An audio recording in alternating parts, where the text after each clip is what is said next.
my first property ever was bought with you as my agent on it. So much value was added to me in the space. And you, I would say, are the guy in San Diego for small multifamily investing. You've done a lot of incredible things. The obsession side, I always envied other people, like when I was in the corporate world, like when someone really said they love what they do, I never really understood that. I'm like, I don't know if I even believe it. Once you get to a point where you're kind of doing something and you find something that you truly believe in and are obsessed with, it's just, life's more fun that way. How do you specifically with your portfolio avoid over leveraging? That's a great question. We all get the same 24 hours. So why is it that some people build so much more with them? I'm Brian Coons, and this is the Builder Nation podcast, where we talk to top performers, entrepreneurs, and visionaries to uncover the architecture of a meaningful and fulfilling life. Let's get into it. Welcome back to another episode of the Builder Nation podcast. Here's a wild stat. Nearly 70% of Americans' rental wealth isn't in REITs, it isn't in high rises, it is in small multifamily. So 2 to 4 unit properties owned by regular people who have decided to play the game. So that these properties are kind of the quiet backbone of the entire housing market. They are simple, they're scalable, and they outperform most other investments when you look at it on a long-term basis. So they're not just a starter strategy, they are kind of the gateway to generational wealth. And today I have somebody who does it, who understands that better than almost anyone. It's Twana Rasoull. He's helped hundreds of people build portfolios through small multifamily, me being one of them. My first property ever was bought with you as my agent on it. So much value was added to me in the space. And you currently, I would say, are the guy in San Diego for small multifamily investing. So I would love to break down, why do you think small multifamily is so underrated? Well, thanks. Yeah. Thanks for having me, Brian. Yeah. Good to see you again. And yeah, I'm 2 to 4 units. It's just a weird obsession I've had for a long time. And when I first started with single families and condos, I really didn't even know multifamily existed. But once I figured that out, I became obsessed because you can get into a 2, 3, 4 unit just as you did with pretty much no money down, which is something that most people can do. So that's where the attraction was of like, wow, this is awesome. Or like, hey, there's a 4 unit property or duplex. You can get it with like 3.5% FHA. When it would get to in the beginning stages, like a 5, 6, or 7 unit, as soon as I saw like a 5th or 6th meter on a property, I lost interest because I'm like, you need so much money down, generally speaking, versus like, oh, wow, this is cool. Even though it's on the beach, you could probably get a 3.5% down. So it really provided an opportunity for just about anybody to get into investing into multifamily in that 2 to 4. And they usually make a lot more sense than just a single family property. Yeah. Why do they make more sense than a single family? Well, the numbers are just better in the same neighborhood where, let's say, a single family home is like $900,000. To get that second unit, you're not paying twice as much. You're paying maybe another $100,000 or $200,000 more. The rent per price ratio is a lot higher for that same property. And again, you're not paying that much more, especially when you're leveraged. It's not that much more money to get into that. And so the numbers as a pure investor looks better. And then of course, there's opportunities to like, hey, I can live in one and rent out the other versus a single family home. You really can't without having a bunch of roommates. Yeah. I think that's a big thing that I think a lot of people have a unknown about is being able to buy more than just a single family home. I was literally talking to someone today about their VA loan, and I told him that he could, look for something with an ADU or look for something with multiple units. And he was like, what? And so it's such an unknown thing where I think you're somebody who just tries to share the knowledge with everyone. Yeah. I mean, I think, especially in the beginning stages of when I kind of became an agent, I think I was almost maybe a little too pushy because I was just so excited about it. Like, hey, I want to buy a single family home. Like, okay, cool. What about a duplex? Like, what do you think about that? And then like, you kind of always share it. And a lot of people like, oh, wow, I didn't even know you can do that. Or I didn't even know multifamily was a thing. Because back in the day, I didn't even know it was a thing. And,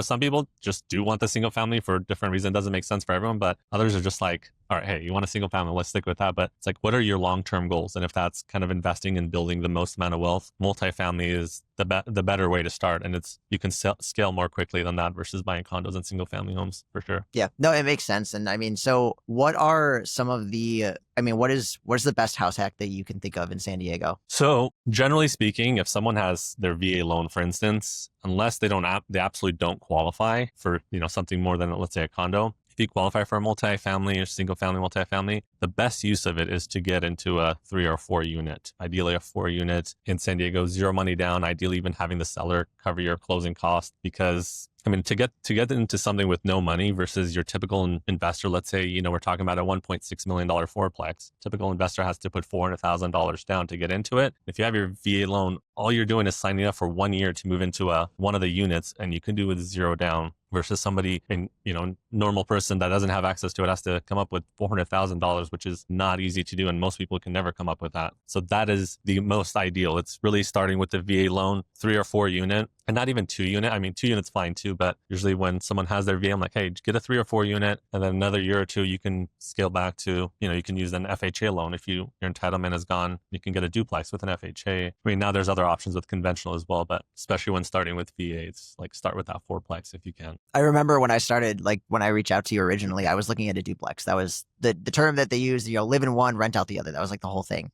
So I started looking at duplexes, and at that time, like interest rates were super low. Yeah. But my only criteria was like, I just want to live for free. Like I want to rent out everything that I'm not living in, bedrooms, everything. I'm like, I just want to live for free. I don't need to make money on it, but it's like, I just don't want to pay rent. And I remember nothing was like really penciling for me. And I remember it was one in City Heights specifically that we went and looked at, and it was 3 units. And I was like, oh, like, I don't, you know, we didn't really know how we felt about like the property specifically, but it was the first time where I was like, oh shit, like this hit the criteria, like this matched. As I started seeing more and more, it was like, it's basically like you're buying in bulk, like you would at Costco. So you're buying more units. Like you said, the first one's 900. Next one's probably 3, 4, 500. Next one's probably 2, 3, 400. And is all of a sudden, yeah, you're all in at 1.6 for 4 units. Cash flow is way higher per square foot. And I think that that's where a lot of people, you know, they miss out on an opportunity because it's like you're saying they don't have to live there for forever. And I think that's a big part that they miss. Exactly. And it's just more like you're moving into it, but you got to purchase it as in, hey, I'm going to move out of this property in a couple of years. What does the math look like? Is that sustainable? And if that is, then you just buy it based on that, not so much like, hey, this is a home that I'm going to live in forever. So yeah,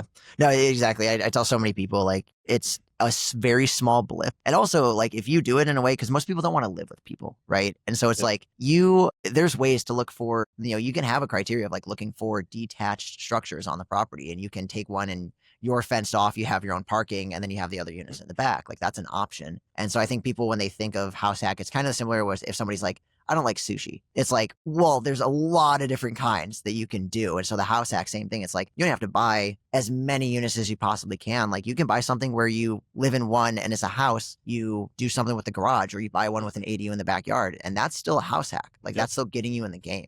Absolutely. You know, and a lot of this I talk about just, you know, when you're first getting started, but, you know, I have clients that have invested in other properties. I'm like, and they want to live near the beach. And even then, like, hey, I have a budget of, let's say, whether it's $1.5, $2, $3 million. How about a multifamily? Like you're going to live in there. It's like, well, I'm like, well, you could just buy another one. Like, cause some of these properties, like that other unit, if you don't want to be attached, sometimes the same unit, the second unit on the same property you're buying is further away from your unit than your neighbor. So I'm like, you could just, in your budget, this is still within your budget, and you can make, you know, if you're Airbnb in the back, you know, another at least $5,000 to $10,000 a month. And even though you don't need it, I mean, it's there. Why not? So it works great for first time. But even people are just looking for, you know, again, multiple examples of, hey, I want to be near the beach. Like, well, you want to make it even more affordable than you thought possible. So yeah, well, it's you bring up a good point, because like the concept is like the small multifamily space. You can leverage the house hack. That's what gets people, I think, in the game most of the time. But the small multifamily space still makes sense, even if you're a long-term investor or you're moving up or you're trying to buy the next property. Like they don't all have to be house hacks. They can be just a solid 4 unit or a solid 2 unit. You can do a garage conversion on. And I think that you know, that's probably, I'm assuming you have a lot of clients that aren't just the house hacker. They are, you know, they're the small multifamily, you know, game. Absolutely. And 1031 exchanges, when they don't know about multifamilies, like, you know, I'm selling a house in North County and I want to get into, you know, another house in another area. I'm like, well, what's your goal and why? And sometimes people don't really think about why, and they're just trying to move on from one property. But I do a lot of 1031 exchanges where people that just started out with condos and single family homes and weren't really exposed to multifamily, then they do one and they get obsessed. Like, oh my God, I just sold the house and now I have a 4-unit property. You know, I have another condo. Then it's like, okay, well, that's not doing so well, the return on equity. And all right, let's sell that and get into another 2 to 4 unit. And they're able to scale pretty quickly. Even those guys that started out with just a 2, 3, maybe condos and single family homes, and they're able to turn those into, you know, 10, 15 units. Yeah. Well, I think you did that, right? Like you took I think it was like an El Cajon condo and turned it into a fourplex. Yes. Yeah. That was the first time I did a 1031 exchange. Yeah, I had purchased that condo at the time. That's what I could afford.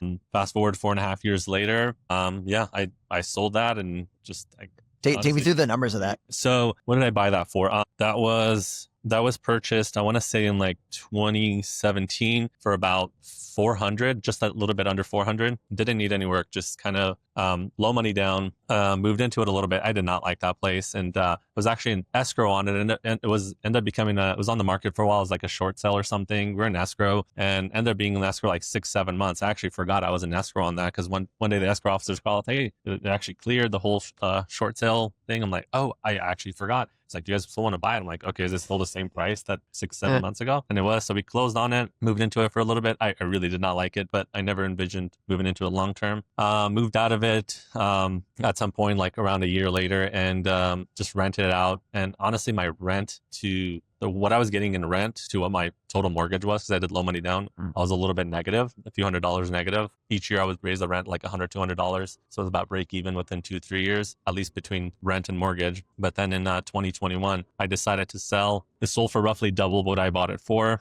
So about $800,000. And I had put down like 35,000 or something to purchase it, 35, maybe 40 with closing costs and everything and all that. And like, I wanted to buy further west. So I found the tiniest and ugliest fourplex, but it was on the border of South Park and Golden Hill. And you need a lot of work, but like, hey, I'm going from this thing in El Cajon with low money down to much further west, and for more appreciation. So yeah, that's what I ended up doing. I sold that and bought that fourplex, and it was a value add. So I kind of slowly, one by one, the tenants would move out and renovate, and then just to kind of stay afloat in the beginning, I was actually turning them to furnished rentals because I bought that pretty negative because I had long-term tenants that were pretty way below market. Okay. But yeah, and then after I did that, I got addicted. I'm like, oh my God, I got to take my other properties and start 1031 exchanging whenever I can. Right. How do you know when it's the right time to 1031 exchange versus refi? Great question. So when I did that, there was enough equity. So I had like roughly 400,000, 375 to 4,000 equity. So I can put into a property. I'm like, okay, if I'm going to buy something in the area that I want, I'm going to need at least $300,000 to $400,000 to get into starter 2 to 4 unit. So that was enough money. So I did that. And then after I did that, I looked at my other properties.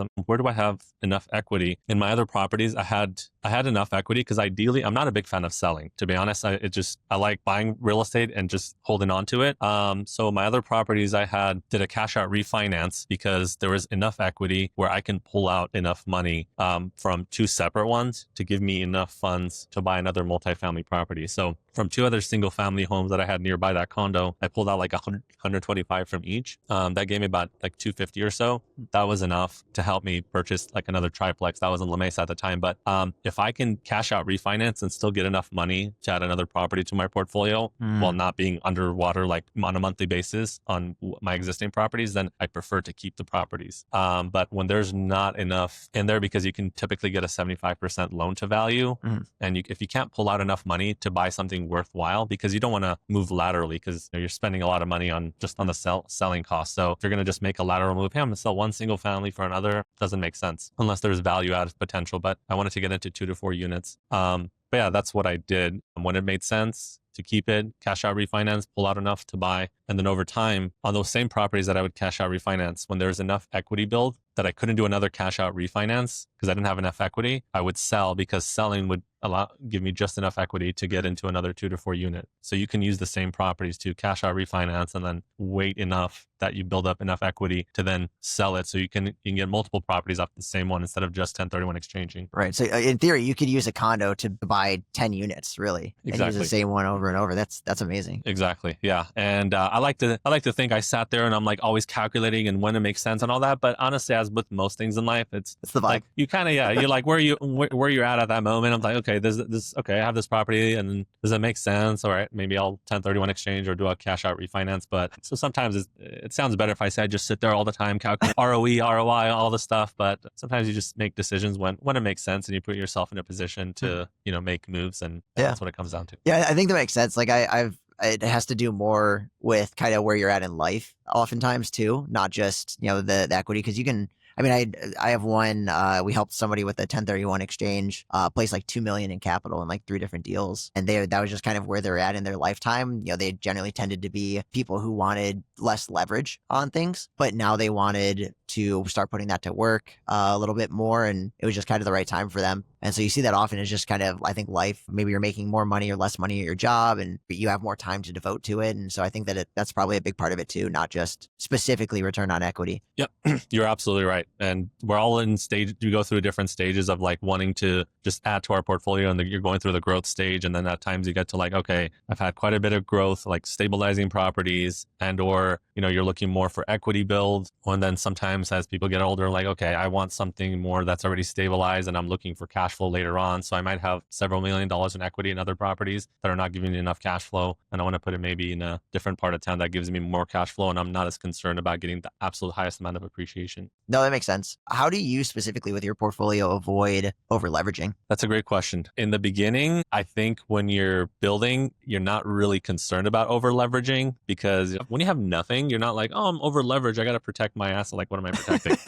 So yeah, in the beginning, you're just kind of, I will speak for myself, like just kind of mindlessly doing it. Like, hey, whatever I can afford, like I got $35,000. What can I get with it? Yep. The most amount of leverage, more leverage is going to help you, because otherwise you can't get into the deal. But as you move further down the road and you've done it multiple times, tend to not want to be as highly leveraged, or you shouldn't want to be, and you want to be able to protect your assets at some point too. But in that beginning stage, if I had that mindset of not wanting to be leveraged and being scared of, I just never would have gotten started, because I would probably never, maybe by now, I would have had enough money for like a 20-25% down for the first property. Or if I'm just doing that, I think that's what I see. It's just a lot of leverage in the beginning, and you start to generally taper off a little bit, not be as aggressive and betting the whole farm on one thing. Yeah. I think I remember a story you told me of some maxed out credit cards at one point to do one of the renovations. Yeah. I definitely don't recommend doing that, but yeah, that's what it came down to on, the first duplex I bought, also do, little work. It was a fixer upper. I'm like, over time, do a little bit at a time. But as you know, with renovations, once you start opening things up, it's like, it's hard to know when to stop. It's like, okay, this looks horrible. And you can't like close it up. I pretend you didn't see something, and okay, you got to fix that, keep going. And yeah, I got to a point, it's just like, okay, I had a little bit enough to do a little bit of work. And I figured do a little bit each year, but one thing led to another. Everything was coming out. I was like tapped out. So maxing out credit cards for material, and just having that at least so you have enough money for the labor part, but not for the material. So yeah, that was part of it, definitely for one or two projects. But again, that was more in the beginning stages, which again, I generally don't recommend, even when someone's just getting started. That's really not the smartest thing to do. But again, that's what I have. That's what I have to work with. I got to make it work. And I'm usually willing to be a little more cowboyish with some of these things, especially in the beginning. But it's not generally a good rule for people. Like, hey, it's okay if you have no money, just tap out credit cards, and it gets pretty risky. Yeah, I think it's a good point. And I speak from now experience as well, doing some over leveraging. I think it's kind of a natural progression that I see with a lot of investors, is they think that they're not going to over leverage, or they don't really think about it. And they get into real estate investing. They start putting their money in all of the different places. They figure it out. Like almost every time they figure it out. I've never really heard like horror stories of like they've lost everything on a first deal. Like that's not really a thing. But then like they realize they have their money out for like, a year or two, and then they start to kind of regain some of their chips, and they're like, all right, cool. Like we got like past the learning curve. Let's now like take it a little more intentionally with some of it. Yeah, it's funny because that's, I think, the natural progression with a lot of people. So if you were like, if you're a high income earner, or you have a lot of equity in a property and you were getting into the space now, what does a 5-year plan look like for you? Hey guys, if you're a business owner, high income earner, or investor who's been thinking about getting into real estate development but don't have the time to manage the process, this is for you. My company partners with people like you to help unlock the potential of your properties, or even source and manage new small scale development projects. We manage hundreds of ADUs and infill development projects across Southern California, and our team knows how to simplify the process so you can benefit from the upside without managing contractors, permits, or design headaches. Whether you want to develop your own property, explore ways to offset taxes, or just learn how the development model works, head to thebuildernation.com/partner. That's thebuildernation.com/partner, and see how we can help you build more with the same 24 hours. Now back to the show. Just getting in now and haven't started. Yeah, you have high income, or you have, a property you inherited or something with a good amount of equity. What's your 5-year plan to leverage that into a portfolio? Yeah, the goal was to build the most amount of wealth and really leverage real estate in your portfolio, just 2 to 4 units. I mean, again, that's all I seem to talk about and dream about and think about, but really that makes the most sense. And I have a lot of clients, even like that now, that are just, high income earners, and some that have got a lot, the ones that haven't got started, I'm like, hey, let's get into it. duplex, sometimes it's more palatable getting to 2 units versus 4. So it's like, okay, we can start here. And if you do well, okay, we can go on to the next one. But I would say, yeah, 2 to 4 units, get into that first space. And, you're doing that generally with like 25% down. But everyone's different depending on how much you want to be hands-on, because regardless, it is hands-on. It's not passive. But if you want to build the most amount of wealth, you should generally go the value add route. So if you're buying a 2 to 4 unit, ideally something where you can add value in terms of whether cosmetic renovations or major capex or adding ADUs. If you want to build the most amount of wealth the fastest way, but it takes a lot more work. So it's certainly not easy. But that aside, it would still be 2 to 4 units. Getting into that, see how many you can, whether you're buying one a year, one every 2 years. For certain folks, as long as you're not W-2, you can potentially take all the tax advantages too. So a lot of people can be high income earners, but how much you keep is a lot more important than how much you make. Because sometimes people have like, oh, make a lot of money, but at the end of the day, between what they're spending on everything and paying tax and all that, if you're not really keeping that much invested, it doesn't really help. But yeah, depending on how much you have, I would say, especially in a 5-year window, if you can just do, which is a lot, I know, but if you could do one a year, if you're a high income earner, like in 5 years, you're going to be in a pretty good spot. I mean, it's not financial advice, but I'm like, I'll take a 1, 2 to 4 unit over pretty much any 401k anytime, because I'm like, I usually tell people just get into one. I'm not saying just continue, do what you want with your 401k and everything. But hypothetically, like if I personally had to choose, and I did, like when I was in the corporate world, I wouldn't even contribute to the 401k. Like people were usually maxing out, for tax purposes and whatever the generic advice was. I would contribute the absolute minimum, which was like, I don't know, 2 or 3%, because they would match at 100%. Outside of that, every penny, I'm like, it's saving for real estate, because I'd rather, even if I have one paid off property down the road, it's going to be better than any 401k that, who knows, by the time people retire, that the market seems to crash when a majority of the population tends to retire. And versus, I don't care what a 2 to 4 unit is worth in 20, 30 years. If I'm at least getting the income, that's going to be more important. Yeah. So you think the 401k is dead? I've never been a fan of 401k. Never been a believer or fan. I just, I remember even when I was doing it, and I usually didn't tell people I was investing in real estate. I just kind of kept it to myself, because it came up one time, and then someone's like, well, that's stupid. You're negative cash flow and you're paying to do that. Like you're getting your rent, and then you're adding on top of it just to pay your mortgage. Like, in my mind, I didn't, it wasn't tit for tat. In my mind, I'm like, dude, you're paying like $18,000 a year. Where's that? Like that's $1,500 a month negative cash flow. Like mine had, there's tax benefits, appreciation, all these other things that I'm leveraged. So yeah, for me, I'm all, real estate, and there's always good to have balance, but I don't like balance as much. I guess you just go all in on something, and I think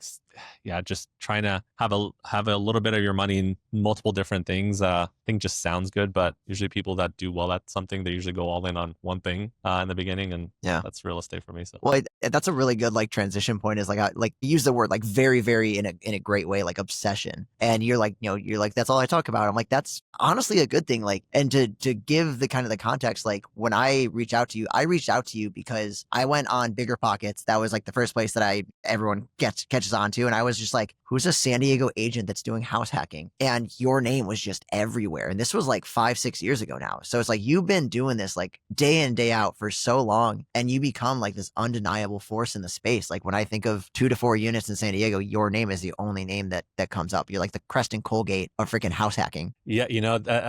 I think started in like 2016 or 17, most people have Facebook and Instagram, whatever there is. My social media nerd, I wouldn't spend any time on that. It was on Bigger Pockets and other, forums online. I'd just be writing on forums. I was really interested. I wanted to be around other people that like this. And this was, even before, when I started, even before I was an agent, I just liked this. I wanted to learn more about investing and do it myself. So yeah, I would just nerd out to this stuff until the wee hours of the night and read other people's forums, maybe writing on the forums and all that. So yeah, so by the time you saw my name everywhere, it's just like years of me just nerding out every night to that kind of stuff. Yeah. And so especially 2 to 4 units. Yeah. I mean, so like somebody, I think that's a really important point, is like people have to kind of obsess with it for a little while if they like really want to understand the space. Definitely. I think it certainly helps when you're obsessed, when you like it and when you're obsessed. Otherwise, it's easy to give up on something. If you don't like something, or if you're not obsessed, it's fine. You should maybe find something else, but it definitely makes it a lot more fun. It makes it a lot enjoyable. When we're like you said, sometimes like we're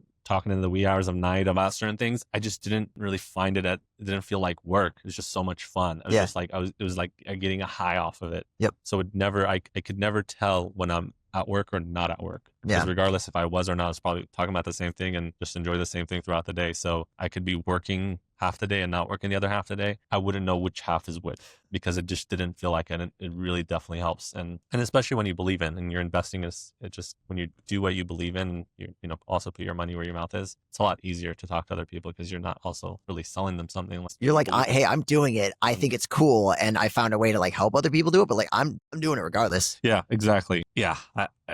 The obsession, which I still have, and I just love it. And I have an engineering background, so I can make a whole story of like, oh, because the way buildings are constructed, and I used to from commercial construction, I can make a whole nice thing about like, but I really could care less. It's just about what investing in real estate could do for you, kind of the end goal. I could care less about buildings. It's to really get you to a place where you can do what you want, when you want, with who you want. That's really the ultimate goal, is building wealth through real estate. Nothing else matters, but that's why I enjoy it. It's having an impact on real people and directly. It's very fulfilling, and you get to be around other people that are doing similar things that you want to do and share similar visions of why they're investing in real estate. So it's just fulfilling in so many different ways. Yeah. It's funny that you like, as you're talking, I'm like, that's very similar to I think how I've grown with ADUs. And I'm like, I wonder if it started like watching you. Like literally, I'm like thinking about that now. I'm like, fuck, like is that what like kind of started like this, like you find something and you just like, you believe in it. It makes sense. You're doing it yourself, and you become this like undeniable like force in the space. That's so funny. Yeah. I mean, I definitely, you've done a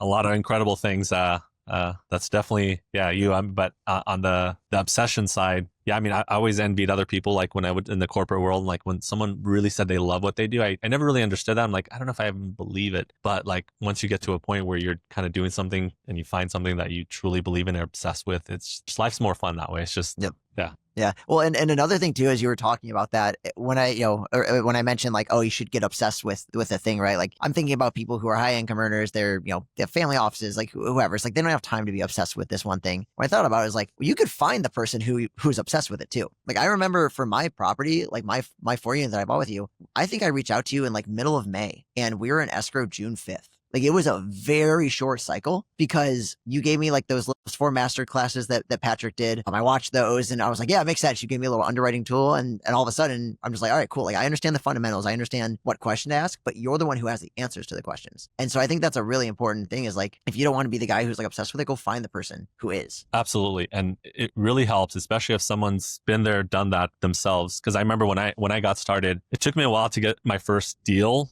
And it was really me. I was part of the problem. I was like, oh, analysis paralysis, because maybe I have an engineering background. That's what it is. It wasn't really. There's only so much to analyze on a property. There's some, but then like you should make a decision pretty quickly. But if you're not around people who don't know what they're doing, the analysis paralysis comes from just being scared and not knowing the answers to questions, and sometimes not even knowing what questions to ask. So when you're not around people who give you that confidence and can give you the answers, then that's when you get caught up in analysis paralysis. That's the only thing. That's where I feel like that comes from. There's not that much to analyze about a property. It's generally pretty quick. Either you're going to do it or you're not going to do it. Analysis paralysis is just fear. And when I started and I was working with agents who just didn't know and they didn't invest, and yeah, they just assume, oh yeah, he's just an engineer, he's like overanalyzing. No, it's just like saying, shoot, like, I don't know, I'm terrified and I don't know what to ask, and I don't think he knows what he's talking about. I don't know what I'm talking about. So it's kind of scary. So it took me a while, and then finding the right person and just building from that. But it's just having the right answers and being around the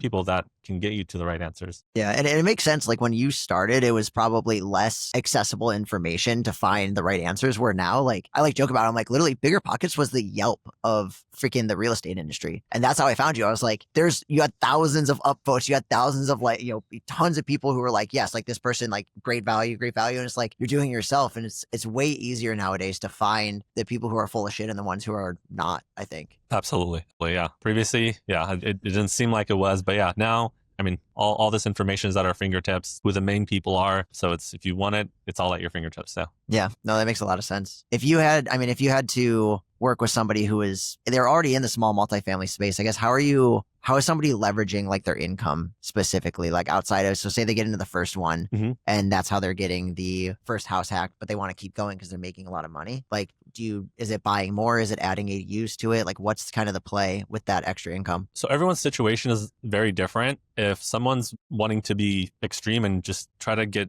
add as many properties to their portfolio as possible in the beginning, even the high income earners, sometimes not everyone wants to house hack too. Sometimes like, hey, I like my situation and my rental and whatever it may be, which is fine too. But I'm like, hey, if you want to get the most amount of properties and add to your portfolio as much as possible in the beginning, why don't you buy a 2 to 4 unit, low money down, move into it for a year, rinse and repeat with the next one, and then you can add on with your 25% investment down to like just do both, where you can have 25% down, get into one property, then you got to save up for the next 25%, which can take a long time, even if you're a high income earner. But if you also want to start like, okay, buying a place first with owner occupied, then heck, even right after that, then you can buy an investment one. So it's just really taking advantage of that lower money down if you can, if you're in a position where you can. Sometimes people like, oh, okay, I have married with kids and all that. But heck, even then I've had clients with that, or like house with an ADU, or buy a house, they can build an ADU. So if you want to grow as quickly as you can, it's owner occupied, value add, and adding ADUs as well, like value add cosmetically, but also adding, if you're just coupling more and more of these things together, you're just going to grow a lot more quickly. Yeah, that makes sense. And for me, like that, I think that's what I did. Like the cool thing about the owner occupied loan is you don't put a lot of money in. Normally they make you have money in an account though, because they want to see the reserves. So you still need to have, some money in the account. You then are able to take that money, go buy another investment, or put the money into the rehab there. And all of a sudden you now have added value to it. You get to reappraise, you can leverage that on the next one. So that